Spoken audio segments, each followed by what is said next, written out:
Hello dear students, welcome back to my channel physics SPC. Current electricity का एक question. In the given circuit the current flowing through the resistance 20 ohm is 0.3 ampere while the emitter reads 0.9 ampere. The value of R1 is ohm. देखो इसमें question में given है कि इस 20 ohm resistance में 0.3 ampere current है। तो इसमें मान लो हम मान लेते हैं I2 और ये है 0.3 एम्पियर और ये एमीटर रीड कर रहा है कितनी करंट, 0.9 एम्पियर। 0.9 एम्पियर। देखो ये 0.9 एम्पियर कर रहा है। तो देखो इसके एंड के क्रॉस, इस वायर के एंड के क्रॉस, इस रेजिस्टेंस के एंड के क्रॉस पोटेंशियल डिफरेंस निकाल सकते हैं।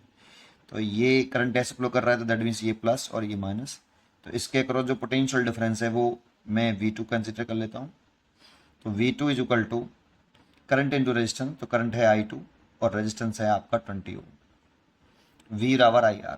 पोटेंशियल डिफरेंस निकालने हैं वायर के एंड के cross. This is a potential difference across the 20 ohm resistance. तो V2 निकले आएगा आपका, I2 दे रखा है 0.3 और ये 20, तो ये आपका 6 वोल्ट आ गया। तो सोचो इसके अक्रॉस अगर 6 वोल्ट है तो यहाँ पर जो पोटेंशियल डिफरेंस है वो 6 वोल्ट का है, ये है ना। तो इसको मैं अगर लो पोटेंशियल इसका 0 वोल्ट मान लूँ तो इसका 6 वोल्ट होगा। तो potential difference across 20 ohm resistance से 6 वोल्ट। ठीक है, इसका पोटेंशियल 0 वोल्ट मान लिया। किसी एक पॉइंट पे पोटेंशियल 0 मान सकते हैं, लो पोटेंशियल है ये इसीलिए 0 और ये हाई पोटेंशियल है तो 6 वोल्ट। Potential difference 6 volt. तो ये सिंपल वायर है तो इसका 6 वोल्ट और यहाँ पे सिंपल वायर है ये 0 वोल्ट। तो इस वायर के एंड के क्रॉस भी पोटेंशियल डिफरेंस 6 वोल्ट का है क्योंकि ये दोनों पैरेलल में कनेक्टेड है। जब रेजिस्टेंस पैरेलल में कनेक्टेड होते हैं तो पोटेंशियल डिफरेंस सेम होता है। इसीलिए इसमें करंट निकालना चाहें तो इसे I3 मान लें। तो current is equal to I3 is equal to potential difference upon resistance. देखो V बराबर IR, तो करंट की वैल्यू निकालें तो V अपॉन R। तो पोटेंशियल डिफरेंस अपॉन रेजिस्टेंस, तो पोटेंशियल डिफरेंस 6 माइनस के 0 दैट मीन 6 वोल्ट और रेजिस्टेंस इज 15 ओम। तो रेजिस्टेंस 15 ओम।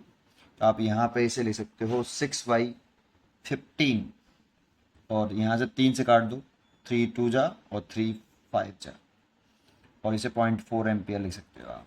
तो करंट 0.4 एम्पियर है। I3 equal to 0.4 ampere. देखो यहाँ पर ये जो टोटल करंट है ना ये 9.9 एम्पियर है।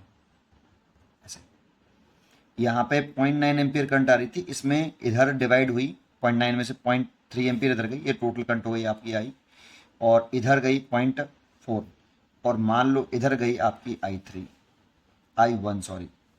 तो I divided by 3 parts, I1 plus I2 plus I3।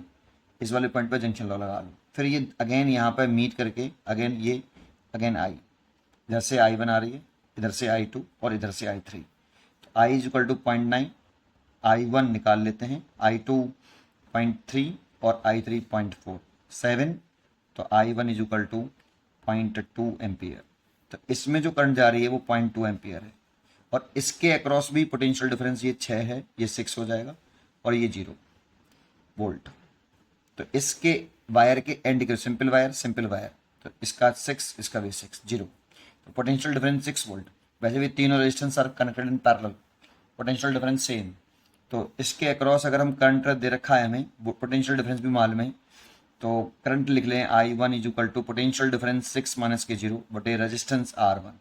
हमें R1 ही कैलकुलेट करना है ना।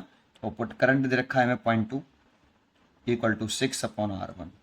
तो यहाँ से R1 निकालें तो 6 बट डिवाइड बाई 0.2, इसे डालें 0, 2 से काट दें 30। R1 इज इक्वल टू 30 ओम। तो इसका मतलब यहाँ पे जो रेजिस्टेंस लगा हुआ है वो 30 ओम लगा हुआ है, 30 ओम। इसका आंसर हो गया। पढ़ते रहिए और खुश रहिए।